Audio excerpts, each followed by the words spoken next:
don't know, Angel Reese transfers from Maryland. She said that she wanted to come to a program where they would challenge her, where they would make her better. She said she needed to be humbled. I joked in the pregame show that she said Kim Mulkey, she wasn't sure if she wanted to come here, right? Maybe Kim Mulkey's a little bit crazy, but what she realized right away is that Kim takes the task the best of them because she expects them to set the tone. Well, I think the reputation was Trey Cole, who was coming in on a recruiting visit and called up an Angel, is like, you might need to check this place out. So that's another transfer. But Alexis Morris, can we just go back to Alexis Morris got dismissed from the team Kim Mulkey was coaching at Baylor. Great story. And then she goes to Rutgers. Yep. She has a medical condition and is thinking about stepping away from basketball. Then ends up coming to Texas A&M, and she really thought then her career was over. But I think it was her grandmother said to her, you need Kim Mulkey, her dad, you need to go play for Kim Mulkey. You need the discipline. And for a player to accept that and say, I need to play for that woman again, to be on the track, the path that I want to go in. I mean, that says a lot. And for her to step up today, Talk about it, Coach. I mean, put a period on it. Talk about it. Kim Mulkey and Alexis Morris, I'm going to tell you, they love each other. Yeah. And it's tough love. I've been at practices where Alexis Morris has been invited to leave. But she comes back because she knows that Kim Mulkey just wanted the best from her to set her up for success. I mean, we saw it in the fourth quarter tonight. Exactly.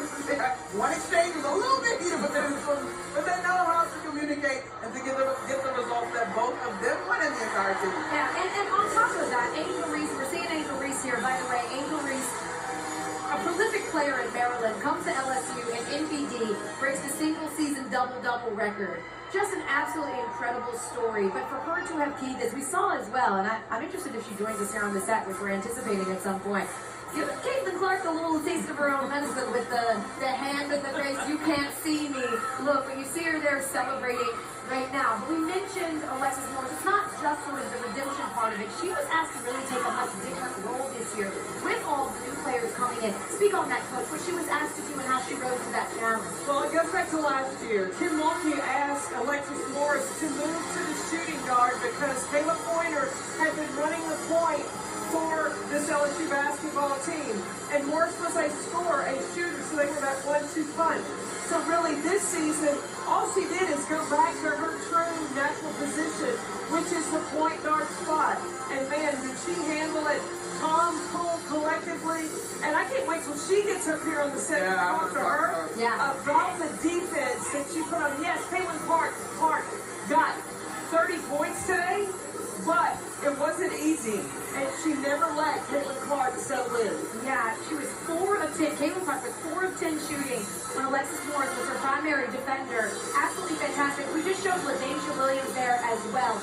She is sort of the quiet. We heard from Angel Reese say she wanted to come and play with another great post player, and that's why she wanted to come and play with LaDacia Williams. LaDacia Williams will tell you when she was being recruited or talking about coming to LSU in the transfer portal, Kim Mulkey told her, she said, LaDacia, now I know that in your previous career you've had some injury issues. I cannot bring you to LSU if you can't stay on the floor because you're going to have to play major minutes. Did she not play major minutes? Did all of them. Every one of them. She said, Kim Mulkey said she asked her, are you hurt or are you injured? That's right. Okay. Yes. And she needed to say, and look, we also just saw Kateri Poole, again, the person that you said really recruited Angel, told her she needed to come here because they were going to do something special at LSU. You'd love to see it as well. The girls talk a lot about just the support here, and I think a lot is made of Iowa and the support that they give to the Hawkeye fans. And we know it is legit. They travel here in droves. We did game day at Carver Hawkeye Arena, but they talk a lot about how they become superstars in Baton Rouge, and that everyone is rallying around this team. Absolutely. I mean, rightfully so, right? And of course, the flip side of all that fame is that you can't go out to dinner and eat alone. I know. Boo-hoo. Yeah, exactly. That's Joe Burrow. But listen, I think we've seen Kim Mulkey do a lot of interviews. I think the tears that she was holding back while talking to Holly were the sincerest, were the purest. Yeah. She is a Louisiana girl. She just won a championship, the first to LSU. I think that's special from the top down. And that is a sports crazy town. Shout out to Baton Rouge from basketball to football and everything in between. They get behind their athletes and they love on them. And so this is just another iteration of that. And it's going to be so much fun in Louisiana.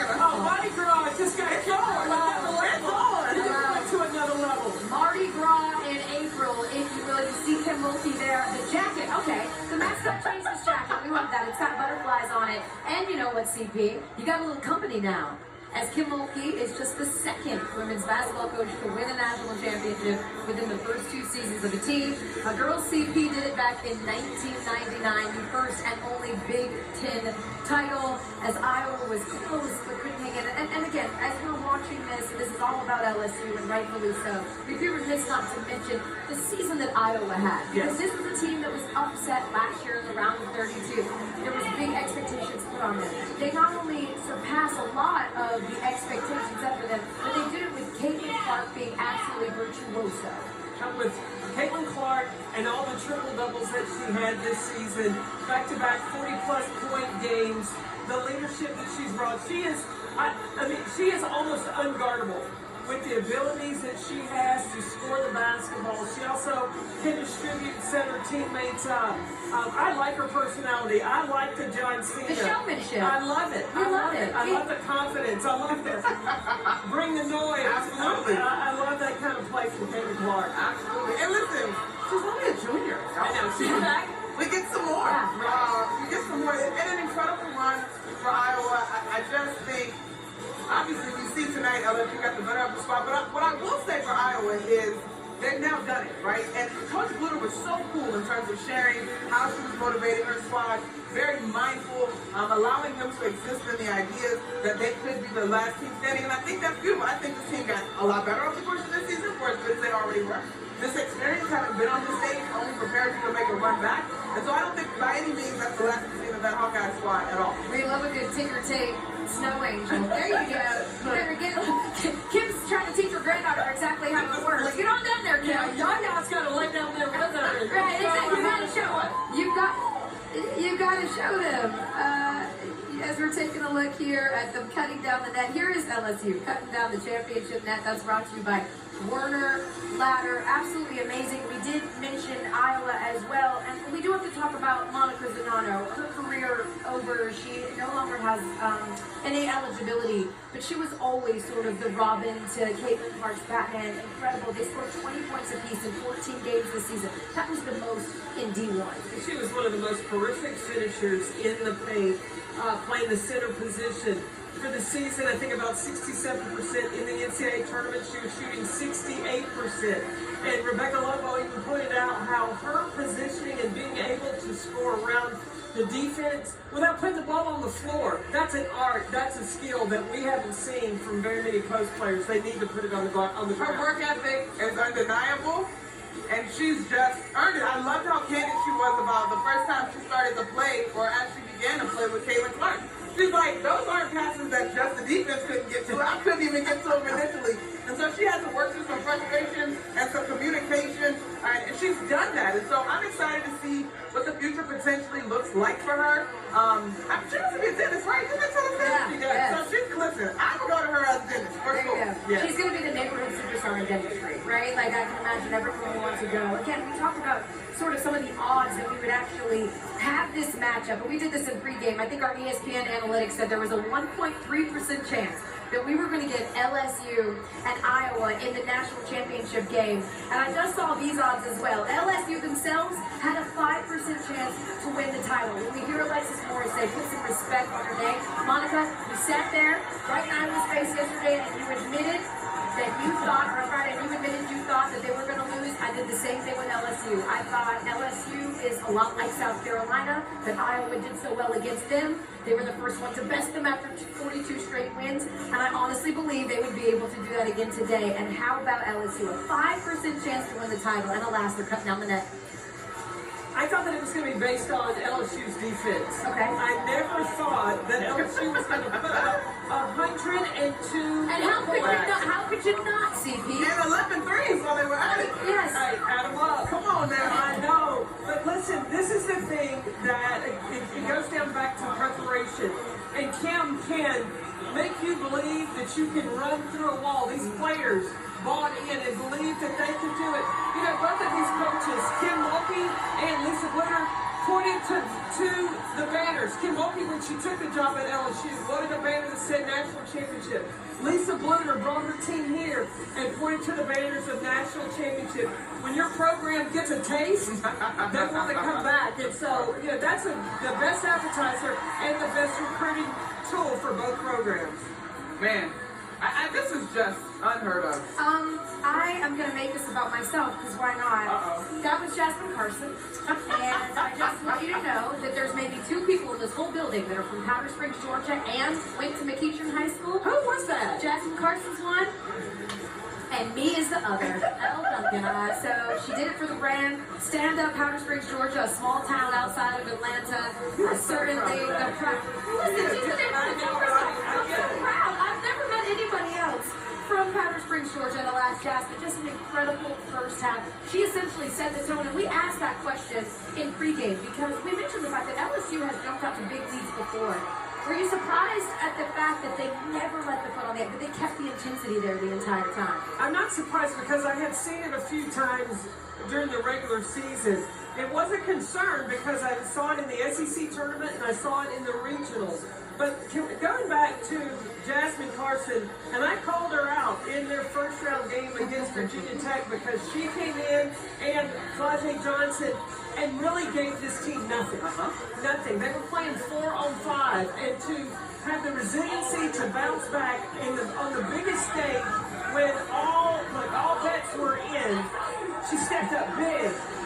Just went to her, gave her, and had no hesitation either. And she caught it, set up, pulled the trigger, and knocked it down. Leave it to Flajay to get the crowd turned up. She's got the biggest social media following of anyone at the tournament. She's, of course, a rapping phenom. I can't wait to see what water she's going to end up with.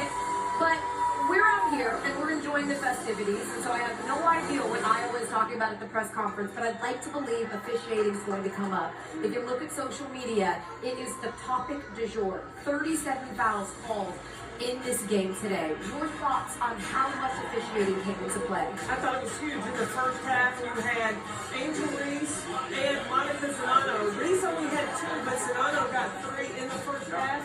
I think those were crucial.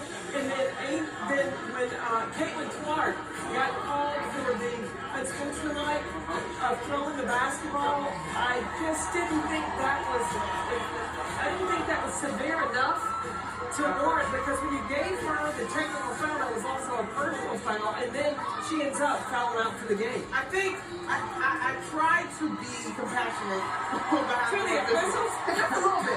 They have a thankless job, right? Okay. Best case scenario, we say nothing about them. We're not going to say they got games on officiating, right? In this particular case, I think they knew both teams were looking to be physical. True. I think they felt that they needed to control the game. Yes. I thought that those things combined in the forefront of their mind caused them to be particularly tight in the first half. And you had some hot tickets. There you go, hot tip, right? Okay. To me, and I'd have to get with our new leader of officiating or somebody in chat. I think we cannot officiate away the human experience and the competitive nature of basketball. I would have loved to see either official calmly get into one of the huddles while the players huddled and said, hey guys, this is a great basketball game. Let's keep it cool. Let's warn it properly, right? I'd have loved to see some warnings, just a few exchanges, maybe just to kind of keep things level-headed. Now, ultimately, if you got to blow the whistle, you got to blow the whistle. But I would agree with you on what turned out to be a test for Caitlin Clark, for sure. And alas, the reason that it's so frustrating is because it was such a beautiful game. I mean, it was a fantastic game. Those are some of the former LSU players. Simone Augustus. Simone, she's got all of her former LSU players surround her. We heard Holly shout out Simone Augustus. But in this game today, these records were broken. Most combined points. Most points scored. That's LSU with 102. And most points in a loss. That was Iowa 85. And I think that's the frustrating part of officiating coming into play, because it was such an incredible basketball game. It shouldn't have come down to that. Well, and both teams shot over 50%. Incredible. Yeah, 54% for LSU, 50% for Iowa. I mean, it was a phenomenal game to watch in an incredible atmosphere. I do want to just clarify one thing. I don't think the game came down to officiating. I do not buy that. I think officiating impacted the game more in the first half than the second. In the second, some of those calls were tough, but I was not grieved by them as I was in the first half. Well, I just wanted the players to stay on the floor in the first half. I'm greedy, so that's why it bothered me so much in the first half. In the second half, but I do want the players to decide the outcome of the game. And ultimately they did. Look, when we talked about what Iowa was going to have to do, right? When we talked to Caitlin herself about sort of the mental game that she played with South Carolina in daring Rachel Johnson to shoot the ball from her. In fact, she did the wave off, like the sort of like, she ain't gonna shoot it. And LSU felt like they took exception to that. And they said, if that's going to be your game plan, that's exactly what we're going to do. What do you make of the inability for Iowa to adjust at halftime to sort of figure out the wrinkle that was their outside shooting? It was really tough. Once you give a team confidence when they're open to shoot it, it's hard to take that confidence away.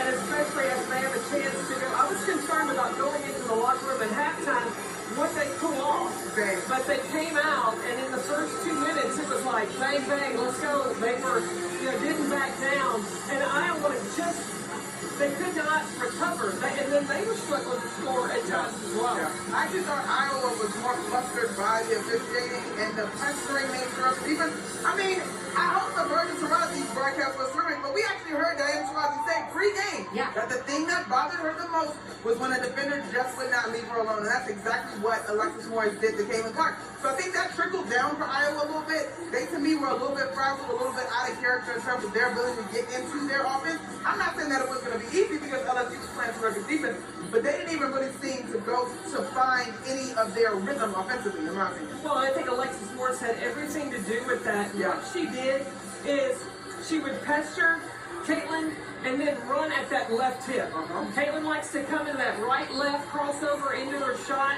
and Morris was there when that was taken away 8 times. Instead of pulling the shot up, then Caitlin Clark would pass off. And that's what you wanted to do. You wanted her to think pass more than shoot, and it really paid off. And here's the thing, Iowa all tournament long has been making their shots and contested shots. They shot 58% on contested shots entering the game. They only shot 37% tonight. So it really speaks to what you said. They were in their face, they were pesky, they're bothering them. And at last, she doesn't get the title, but Caitlin Clark does get the record. She breaks the tournament record for most points in a single NCAA tournament. She finished with 191, beating the great Cheryl Swoops. You see again Kim Mulkey standing there, receiving all the love and all the flowers. And you know, it's a very tight-knit coaching community. Certainly, you know Kim. Just put in perspective when she decided to come to LSU. And by the way, the year before she ends up coming in, they win what, CP? 9 games?